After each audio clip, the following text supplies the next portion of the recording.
ଭଲ ଅଛ? ଖାଇଛ? ଆଜି ଆମେ ସପ୍ତାହକ 7 ବାର ବିଷୟରେ ଜାଣିବା। ତମେ ଜାଣିଛ ସପ୍ତାହରେ କେତେଟା ବାର ଜାଣିଛ? ତାହେଲେ ଆମେ ଗୀତ ମାଧ୍ୟମରେ ଜାଣିବା। ମୁଁ କହିବି ମୋ ପଛରେ ଗୀତ ଗାଇବ ହେଲା। ସପ୍ତାହକ 7 ବାର, ସପ୍ତାହକ 7 ବାର, ସପ୍ତାହକ 7 ବାର, ବୋଲ 7 ବାର। କାହା ପରେ କିଏ? କାହା ପରେ କିଏ? କାହା ପରେ କିଏ? କାହା ପରେ କିଏ? ସପ୍ତାହକ 7 ବାର, ସପ୍ତାହକ 7 ବାର। କାହା ପରେ କିଏ? କାହା ପରେ କିଏ? ଯିଏ କହିବ 7 ବାର, ସେ କହିବ 7 ବାର।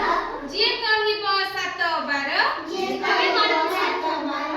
ସୁନା ପିଲାଟି ସିଏ। ସୁନ ପିଲାଟି ସିଏ। ସପ୍ତାହକ 7 ବାର, ସପ୍ତାହକ 7 ବାର। କାହା ପରେ କିଏ? କାହା ପରେ କିଏ? ଯିଏ କହିବ 7 ବାର, ଯିଏ କହିବ 7 ବାର। ସୁନା ପିଲାଟି ସିଏ। ଛୁଟି ଦିନ ରବିବାର, ଛୁଟି ଦିନ ରବିବାର। ଛୁଟି ଦିନ ରବିବାର, ଛୁଟି ଦିନ ରବିବାର। ତାପରେ ସୋମ ଆସେ, ତା